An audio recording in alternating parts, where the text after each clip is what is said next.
tentunya Mas sama Mbak dan Anggas ini pastinya ada sesuatu yang ingin disampaikan. Namun sebelumnya saya boleh tahu dulu dengan Mas dan Mbak siapa? Kenalkan sebelumnya Bu, saya dengan Mas Abdul. Mas Abdul dengan Mbak. Saya dengan Mbak Anissa.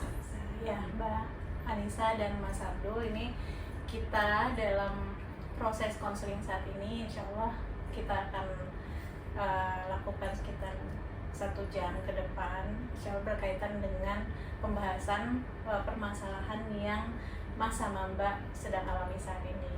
Nah, adapun karena ini adalah bentuk dari konsultasi atau konseling, maka kita harus sama-sama tentunya berniat mudah-mudahan apa yang kita jalani ini nanti diberikan kemudahan dan kelancaran oleh Allah.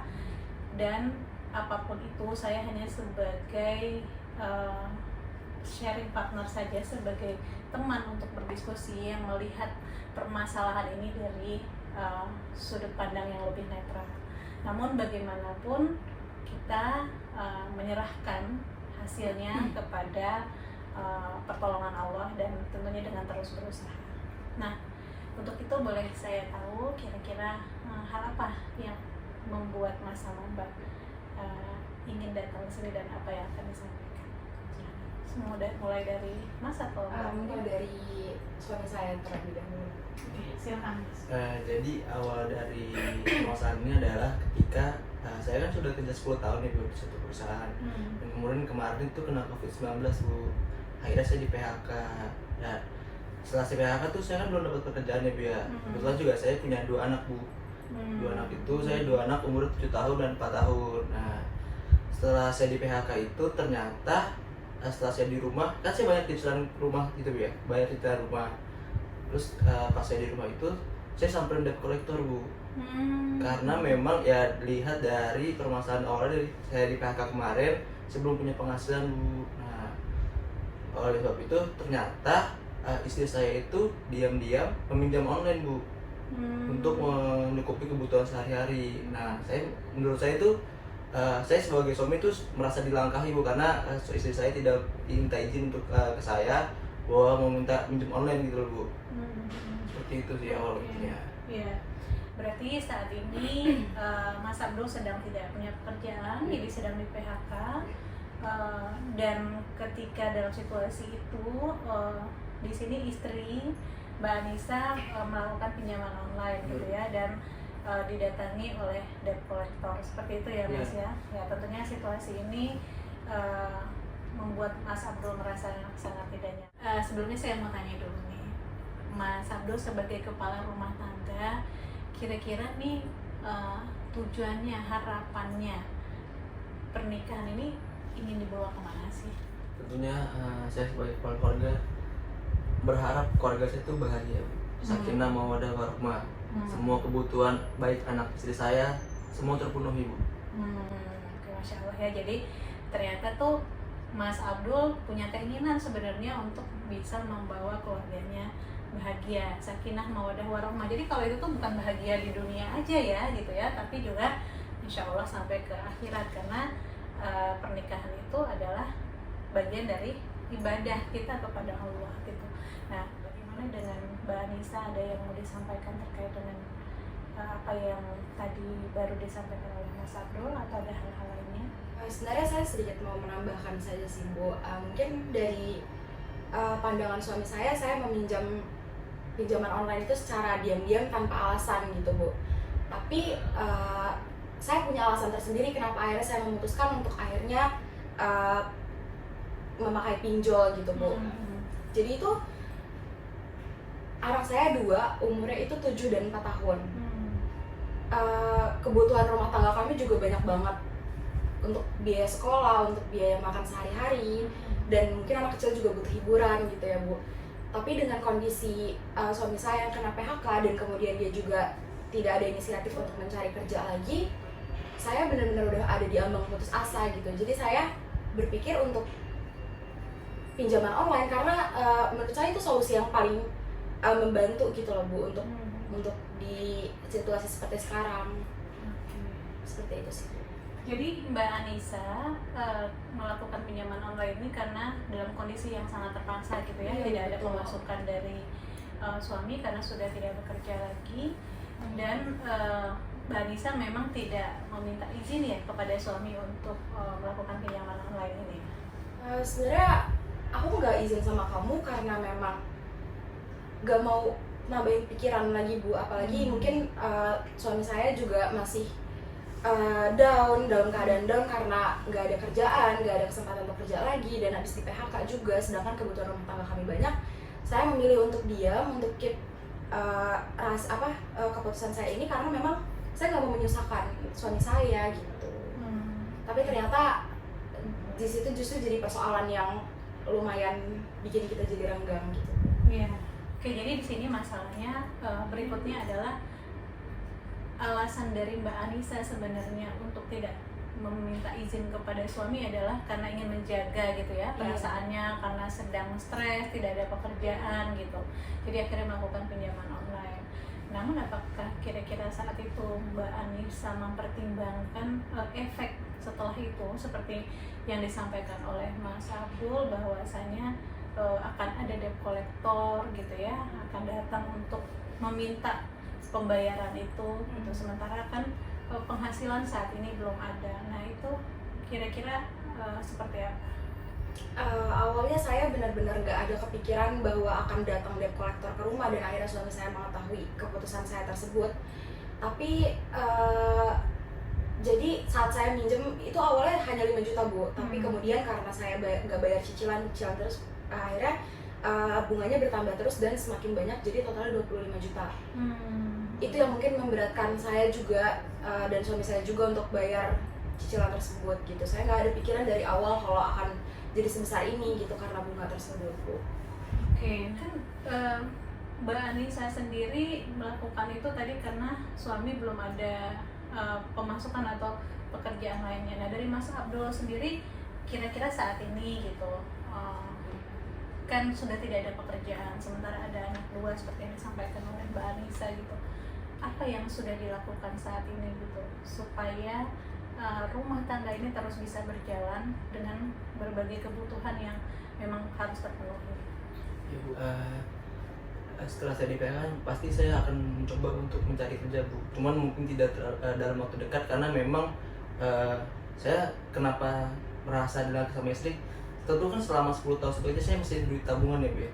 Mungkin alangkah baiknya bisa dipakai duit tabungan yang situ untuk mencukupi kebutuhan sehari-hari. Itu Bu.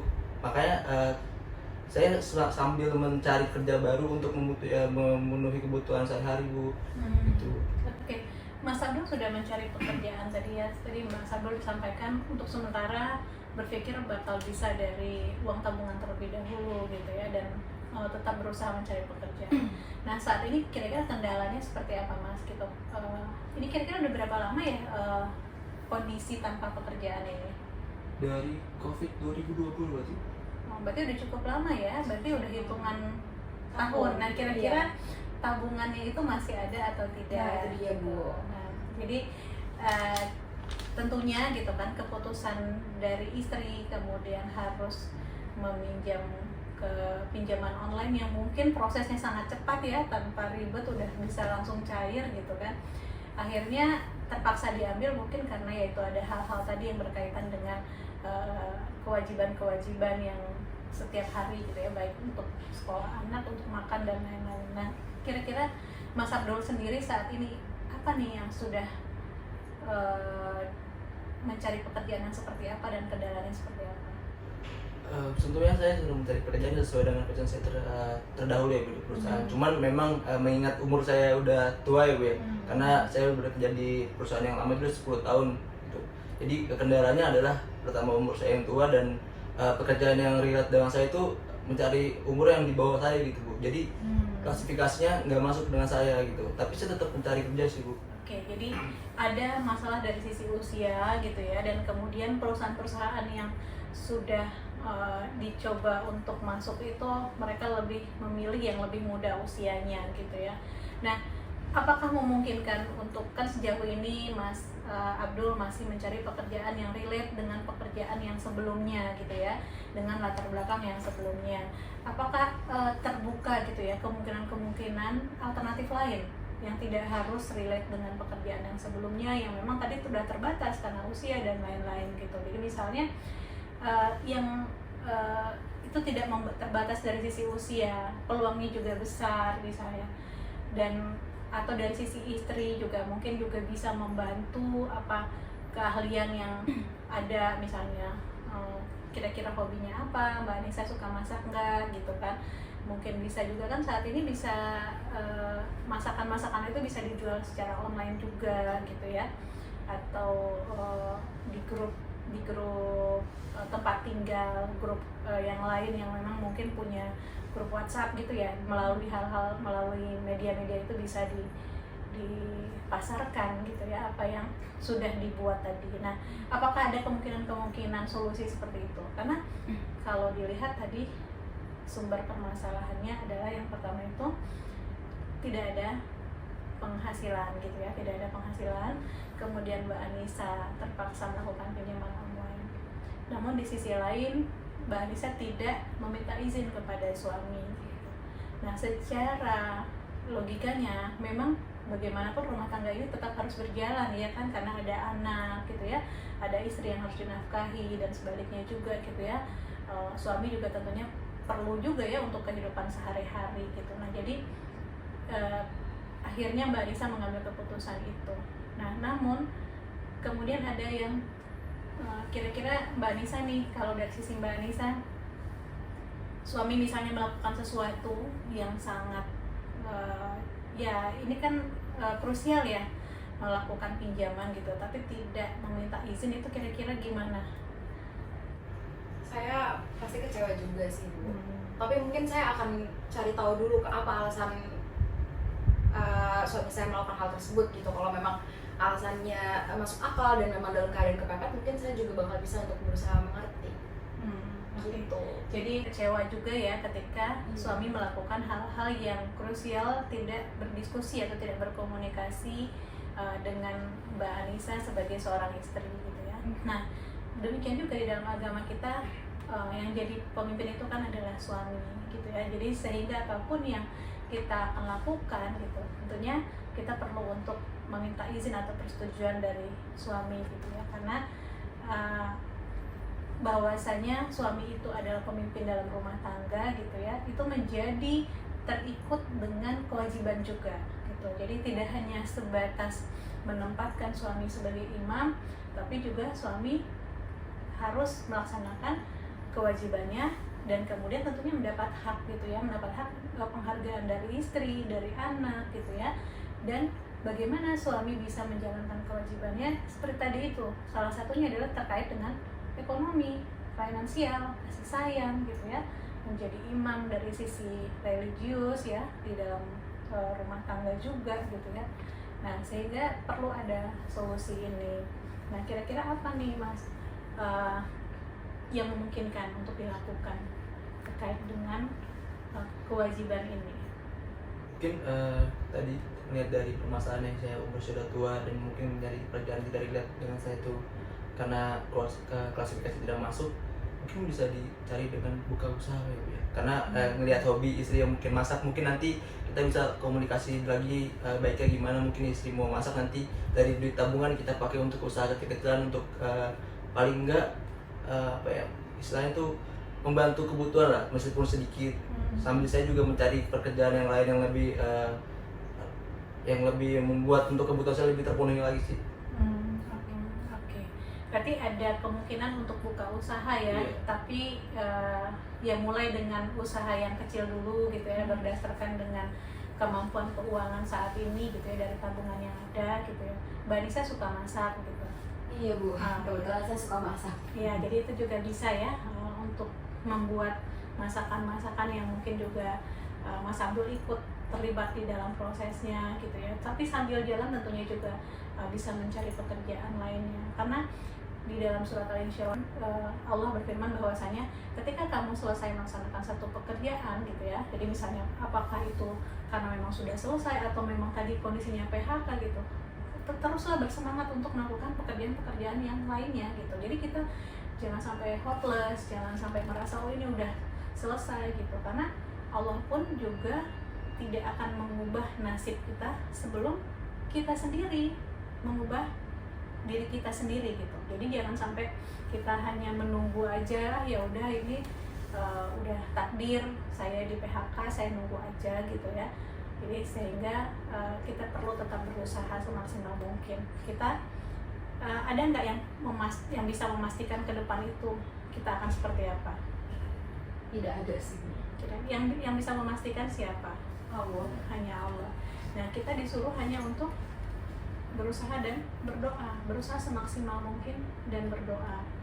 Jadi mudah-mudahan Mbak Anissa juga sudah menyadari mengenai tadi ya kehilafannya melakukan tindakan ini tanpa izin kepada suami, sehingga ini mudah-mudahan bisa menjadi pengalaman pelajaran kedepannya bahwasanya apa yang dilakukan tetap harus atas izin suami, karena itu bagian dari sebagai seorang istri untuk menghargai suami sebagai kepala rumah tangga. Dan sebaliknya juga Mas Abdul sebagai suami juga tentunya di samping mendapatkan hak dari istri gitu ya, tapi juga harus melaksanakan kewajiban kepada keluarganya, yaitu menafkahi tidak hanya secara batin tapi juga secara lahir ya, secara finansial seperti itu. Nah, berkaitan dengan hutang pinjol ini kira-kira apakah memungkinkan untuk dibayar atau seperti apa saat ini? Kalau untuk hutang pinjol tadi sebesar 25 juta ya. Jadi mungkin nanti dari usaha itu kita cicil dikit Bu. Ya, jadi masih memungkinkan untuk bisa dicicil ya, Iya. gitu. Jadi ketika terbentur permasalahan, Anda berdua berusaha untuk bisa saling backup, saling bekerja sama untuk bisa menyelesaikan ini bersama-sama gitu, sehingga insya Allah kedepannya bisa menjadi lebih baik ya. Ada lagi yang mau disampaikan Mas, Mbak? Mungkin dari kamu ada yang mau disampaikan? Kalau aku sih cukup sih. Dari saya juga udah cukup sih. Terima kasih banyak. Oke, mungkin cukup sekian sesi kita hari ini. Mudah-mudahan Mas Abdul dan Mbak Anissa bisa memperoleh solusi yang terbaik gitu ya, bisa menjalani kehidupan rumah tangganya menjadi lebih baik, karena bagaimanapun tadi harapannya ya, tentunya setiap keluarga itu punya harapan ke depannya gitu. Harapannya akan membawa keluarga ini kemana gitu. Itu tentunya perlu menjadi tujuan di dalam rumah tangga ini. Nah, mungkin cukup sekian pertemuan kita hari ini. Mudah-mudahan mendapat ridho dan pertolongan dari Allah. Kita tutup dengan membacakan hamdalah. Assalamualaikum warahmatullahi wabarakatuh. Terima kasih.